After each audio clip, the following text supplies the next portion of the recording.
Je voudrais vous poser ce matin une question, et c'est le titre du message pour nous aujourd'hui. Parler en langue, option ou nécessité? Le parler en langue est une option ou une nécessité. Paul va dire aux Corinthiens, « Je désire que vous parliez tous en langue. » Il ne dit pas « je veux que vous parliez en langue », mais que vous parliez tous en langue. Il le disait à l'église de Corinthe et il nous le dit aussi à chacun d'entre nous. Et le Saint-Esprit nous le rappelle ce matin. Et de même, mon désir aujourd'hui, et comme cela a toujours été depuis que je suis parmi vous avec mon épouse, mon désir est que chacun de vous parle en langue. Mon désir est que l'église de Marne-la-Vallée parle en langue. Mon désir est que, comme Paul l'a dit, nous puissions parler même abondamment dans les diverses langues de l'esprit. Paul disait, je parle plus que vous en langue. Et ce n'était pas là une manière d'être hautain ou de se comparer, mais c'était une manière d'encourager ses frères et sœurs à parler autant que lui dans les langues. Et le parler en langue est évident, est une nécessité en effet, parce que c'est l'accomplissement de la prophétie de Joël, comme nous l'avons vu la dernière fois. Lorsqu'il est dit, Joël, dans chapitre 2, verset 29, « Je répandrai mon esprit sur toute chair. Vos fils et vos filles prophétiseront, vos vieillards auront des songes et vos jeunes gens auront des visions. » Et c'est là notre désir, c'est que notre Église puisse manifester en effet toutes ces choses, puisse manifester l'effusion du Saint-Esprit, avec premièrement le parler en langue. Mais avant de vous y encourager davantage, il me semble essentiel ce matin peut-être de nous rappeler, mais qu'est-ce que véritablement parler en langue? Parce que je m'aperçois que peut-être pour certains, le parler en langue est peut-être tout au plus une expérience personnelle, à un moment donné, qui est ponctuelle, et peut-être aujourd'hui, qui a été peut-être laissée tomber. Et d'ailleurs, je sais très bien que parmi vous, beaucoup ont déjà été baptisés du Saint-Esprit ou dans le Saint-Esprit, mais je ne vous entends pas pour autant parler en langue. Alors, vous allez me dire, oui, et on le verra ensemble, le parler en langue est tout avant tout une édification personnelle. Mais pour autant, n'est-il pas bien plus que cela? Alors, pour voir ensemble qu'est-ce que le parler en langue, je vous propose de prendre ce verset dans Marc chapitre 16, verset 17. Il dit, « Voici les miracles qui accompagneront ceux qui auront cru en mon nom. Ils chasseront les démons, ils parleront de nouvelles langues. » Et à la lecture de ce verset, nous pouvons voir que premièrement, il dit « Voici les miracles ». Il la compare bien sûr avec les nouvelles langues. On est bien dans le même verset. Ce qui veut dire par là que les nouvelles langues sont non pas le fruit de l'homme, mais c'est le fruit d'un miracle. À chaque fois que nous parlons en langue, c'est un miracle qui s'opère. Et bien souvent, je pense qu'on a tendance à négliger la puissance du parler en langue. Nous considérons que le parler en langue peut-être devient quelque chose de naturel pour ceux qui ont été baptisés du Saint-Esprit. Mais en réalité, le parler en langue est bien un miracle. Et nous ne devons pas négliger ces choses, même si elles vous paraissent des moindres. Et si elle est un miracle vocal, c'est donc un don. Et ce don était institué par Jésus lui-même. Et Paul va dire aussi aux chrétiens de Corinthiens que celui qui parle en langue ne parle pas aux hommes, mais à Dieu. Le parler en langue est donc non pas une expression qui est destinée premièrement aux hommes, mais le parler en langue est une expression orale, surnaturelle, un miracle qui est exprimé avant tout à Dieu. Dès lors que je parle en langue, je m'adresse à Dieu. C'est la destinée première du parler en langue. Le Saint-Esprit qui est en nous, en chacun de nous, dès lors que nous l'acceptons dans notre vie, lors de notre conversion, va manifester des paroles, des louanges surnaturelles à notre Dieu, au travers, bien sûr, de nos organes vocaux. C'est pour cela qu'on appelle le parler en langue un don, certains vont dire, d'expression, puisque c'est une expression destinée à Dieu. D'autres vont dire un don ou des dons vocaux, puisqu'il utilise les organes vocaux, ou encore un don d'inspiration, puisque c'est une parole inspirée du Saint-Esprit qui est évoquée au travers de nous. Et ce don de parler en langue fait partie des autres dons, soit de dons d'interprétation, qui est l'interprétation du parler en langue, ou encore du don de prophétie, et qui tous les trois, sont les dons de vocaux, d'expression ou encore d'inspiration. Et puis, on revient à notre verset, il est dit donc, qui accompagneront ceux qui auront cru. Le parler en langue accompagne ceux qui auront cru. C'est-à-dire que le parler en langue est une promesse. Ce n'est pas une option, mais c'est une promesse que Jésus désire pour chacun d'entre nous. Le parler en langue est pour chacun d'entre nous, aussi bien les grands que les petits. Et négligeons pas le parler en langue des plus petits. Il n'est pas réservé à simplement l'adulte, mais il est réservé à tous ceux qui acceptent Christ dans leur vie et qui parfois reçoivent le baptême dans le Saint-Esprit. Et comme je vous l'ai dit la dernière fois, j'ai pu voir moi-même des enfants, des mineurs être baptisés du Saint-Esprit et parler dans les langues nouvelles. Le mot accompagner veut dire aussi être marqué. Marqué comme par un sceau.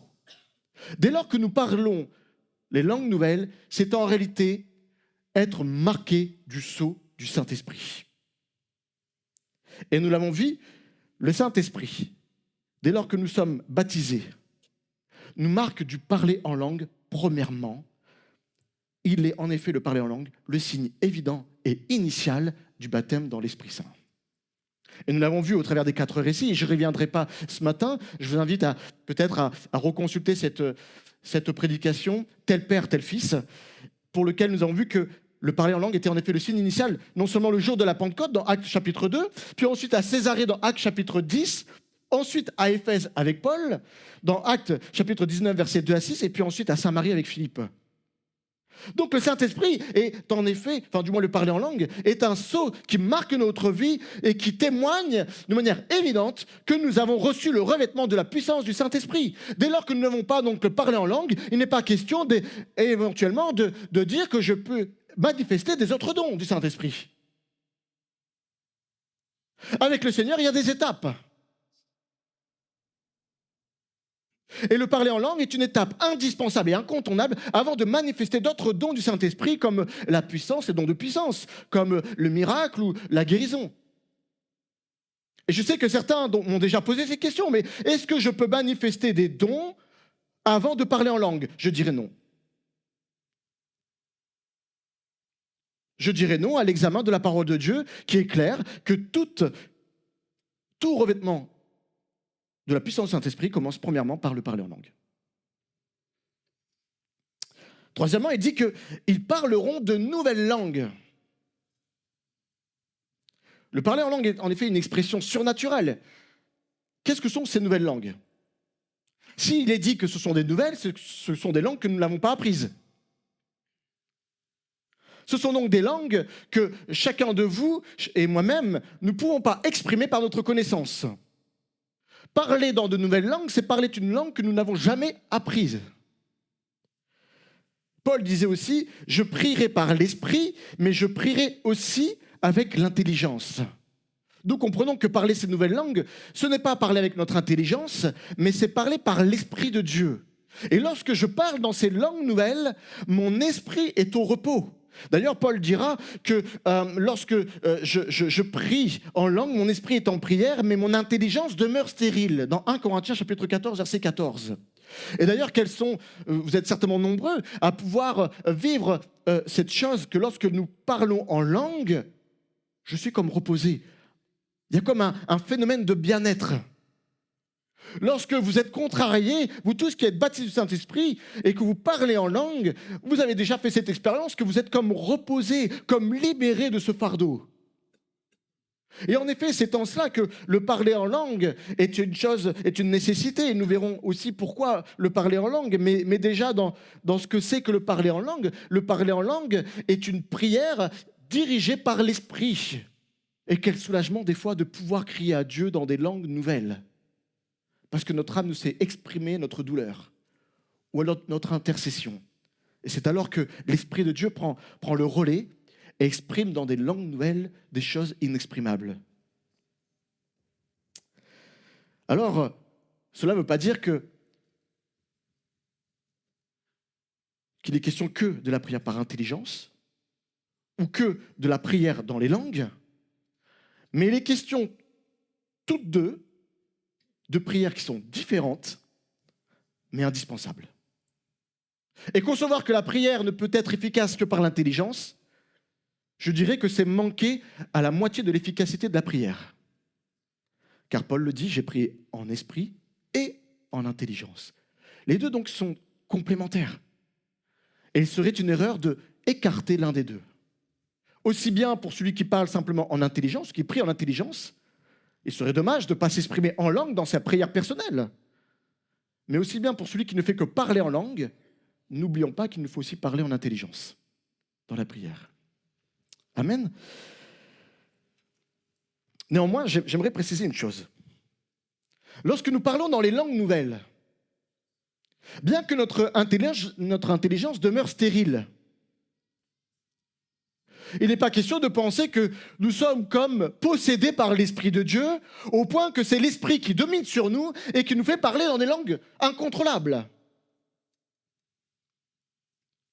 Parce que souvenons-nous que l'Esprit de Dieu que nous avons dans notre être n'est pas un esprit qui nous a servi, mais nous sommes plutôt soumis au Saint-Esprit par l'obéissance. Cela veut dire qu'à tout moment, j'ai contrôle sur les choses. Il n'est pas question de rentrer dans une forme de transe. Le parler en langue doit être fait dans un équilibre et dans une sagesse. Alors certains disent, oui, mais regardez, il parle d'être en extase. Mais est-ce que l'extase dit pour autant? Oui, c'est vrai, c'est marqué dans la Bible. Ils sont en extase. Mais l'extase veut dire quoi à ce moment-là? Veut dire qu'en réalité, ces personnes sont en extase devant la gloire de Dieu. Il y a comme des choses qui leur sont révélées pendant le temps de prière et de louange. Ils sont en extase. Et alors à ce moment-là, et on verra juste après, ils ne peuvent plus exprimer les choses dans leur langue. Mais ne faisons pas dire à la parole de Dieu ce qui n'est pas dit. Ce n'est pas parce que nous sommes dans l'extase devant une beauté incomparable à celle que nous avons sur terre que nous sommes pour autant dans un phénomène incontrôlable de notre corps. Les gens qui s'agitent dans tous les sens et qui s'expriment à ne plus pouvoir nous se contrôler, excusez-moi, mais ces choses-là sont du sentimentalisme, mais pas de l'esprit. Nous avons toujours contrôle sur ce que Dieu met à notre disposition. L'esprit ne nous fait pas faire des choses contre notre volonté. Alors pour terminer, qu'est-ce que parler en langue? Alors on va enrichir notre vocabulaire avec 2 mots ce matin. Le premier, c'est la xénoglossie. J'ai réussi, hein? Et merci Jean-Paul de ta fidélité. La xénoglossie. Qu'est-ce que la xénoglossie? Premier phénomène de parler en langue. La xénoglossie est le principe de parler dans des langues nouvelles que nous ne connaissons pas, mais qui sont des langues étrangères connues sur la terre. Et nous avons eu plusieurs témoignages de personnes qui ont pu s'exprimer dans des langues étrangères qu'eux-mêmes n'ont jamais apprises. Je vous l'ai déjà dit une fois, et c'est un témoignage que mon grand-père m'a rapporté, qui m'a toujours marqué depuis que j'étais petit et qui m'a toujours poussé à parler dans les langues. Et édifier ma foi à ce niveau-là, que le parler en langue est véridique, il est sincère, il est vrai, il est pour chacun d'entre nous. De ce que ce pasteur Scott, un jour, dans l'Assemblée du Havre, a pu à un moment entendre quelqu'un parler. Alors je précise que le pasteur Scott était un missionnaire anglais et qui parlait très très mal la langue française. Et un jour, lors d'un culte, a pu entendre une sœur parler dans sa langue maternelle, qui est l'anglais. Et à ce moment-là, cette sœur qui était dans l'Assemblée du Havre, vous pouvez comprendre que dans ces années 40, on ne parlait pas forcément très bien l'anglais lorsque nous étions français, hein, ce n'était pas aussi dispensé dans nos écoles. Et ce pasteur Scott a pu dire à l'Assemblée, taisez-vous, l'Esprit de Dieu me parle. Et certainement, vous avez entendu d'autres témoignages quant au fait de parler en langue dans des langues maternelles. Et c'est d'ailleurs l'expérience que nous pouvons voir dans Actes chapitre 2, lorsque les disciples ont parlé en langue dans la chambre haute, les personnes qui étaient là pour se rendre à Jérusalem ont pu entendre ces hommes parler dans leur langue maternelle. Moi-même, un jour, et je vous l'ai dit, j'ai pu faire cette expérience où j'ai été pris comme une forme d'incrédulité en pleine nuit. Je me suis mis à parler en langue et dire, mais est-ce que je parle véritablement? Et donc j'étais, avec curiosité, taper ce mot que je prononçais régulièrement dans cette prière en langue. Je dis, mais Seigneur, est-ce que je parle vraiment en langue ou est-ce que ça vient de toi? Et alors j'ai pu taper ce mot sur Internet, sur Google, notre ami. Et j'ai été stupéfait de voir que le mot que je prononçais était un mot qui glorifiait Dieu. Merci Seigneur de ce qui peut ressaisir notre main des fois à des moments d'incrédulité, où l'ennemi vient comme essayer de saper le travail de l'esprit dans notre vie. Ça, c'est la xénoglossie. Maintenant, limiter le parler en langue simplement dans les langues ou dans ce terme xénoglossie serait une erreur parce que nous avons maintenant une deuxième forme de parler en langue qui n'est non plus la xénoglossie, donc le fait de parler dans les langues étrangères connues sur la terre, mais qui est la glossolalie. Je savais bien que ça allait faire rire certains. La glossolalie. Xénoglossie, glossolalie. Tu as vu, Outam, moi aussi, je sais faire des rimes. Hein. Alors, qu'est-ce que la glossolalie? Ce deuxième phénomène est le fait de parler ou de prier à haute voix, bien sûr, dans une langue étrangère et inconnue de la personne qui la parle ou dans une suite de syllabes incompréhensibles, mais qui revêtent l'aspect d'une langue véritable. Et cela doit répondre à notre question, mais comment je peux savoir si je parle véritablement dans une langue de l'esprit? Je crois que dans toute langue, il y a une poésie. Alors, je vous avoue que personnellement, il y a des langues qui, à mon oreille, me plaisent plus que d'autres.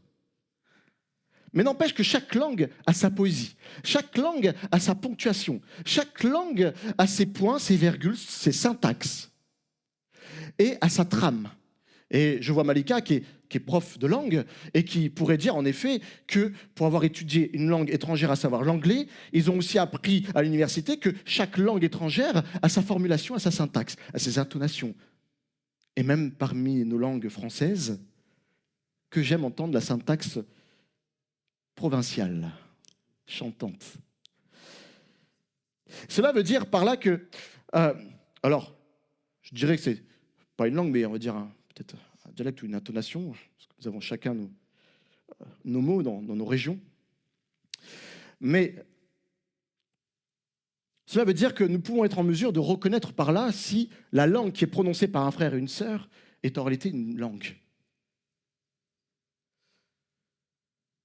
Je crois que le Dieu qui est créateur nous a donné des langues avec une syntaxe et qui vont dans sa logique céleste. Donc je crois que lorsque nous parlons dans ces langues nouvelles, il doit y avoir une certaine forme de syntaxe. Alors maintenant, cela ne veut pas dire qu'il nous faut mépriser des parlers en langue qui nous paraissent loin d'être une véritable langue. Parce que nous pouvons être aussi des bébés spirituels dans le parler en langue. Et au lieu de décourager nos frères et sœurs, peut-être qui commencent en ayant un esprit de jugement, nous devrions être au contraire à lui dire « Oh, merci de ce que tu prononces le parler en langue » et le Seigneur puisse t'encourager à le développer afin que, comme un enfant, tu puisses, dans ton parler en langue, avoir une certaine maturité qui s'installe dans ton vocabulaire en langue. Et je crois qu'au plus nous passons du temps dans la présence de Dieu personnel pour parler dans les langues nouvelles, et au plus nous voyons nos langues s'intensifier dans son vocabulaire et dans sa précision en termes de syntaxe et d'intonation. Et nous le voyons, les frères et sœurs qui sont matures spirituellement et qui exercent couramment le parler en langue, nous le sentons. Nous le ressentons dans leur manière de s'exprimer dans les langues. On a l'impression que c'est véritablement une parole. Alors ça peut être en effet on va dire une langue étrangère connue de terre, mais non, en tout cas, nous pouvons voir dans ce parler en langue véritablement quelque chose d'authentique. Et vraiment, je vous encourage à perfectionner votre parler en langue, vous tous qui parlez en langue, afin que votre parler en langue puisse être un parler en langue, je dirais, adulte sur le point spirituel. Puissions-nous grandir dans notre parler en langue et ne pas nous limiter à simplement évoquer des syllabes enchaînées les unes après les autres. Le parler en langue se travaille, il se perfectionne, comme tous les autres dons. Ils nous parviennent à un état, mais nous avons aussi la responsabilité de les amener encore dans un perfectionnement. Voilà pour ce qui est le parler en langue. Maintenant, la deuxième question, mais peut-être certains se le disent, mais ok avec tout ça, mais pour autant, est-ce que c'est une nécessité, au-delà d'être le signe initial et évident du revêtement dans la puissance du Saint-Esprit? Alors voyons à présent, pour y répondre, qu'est-ce qui a pu pousser Paul à dire « Je désire que vous parliez tous en langue »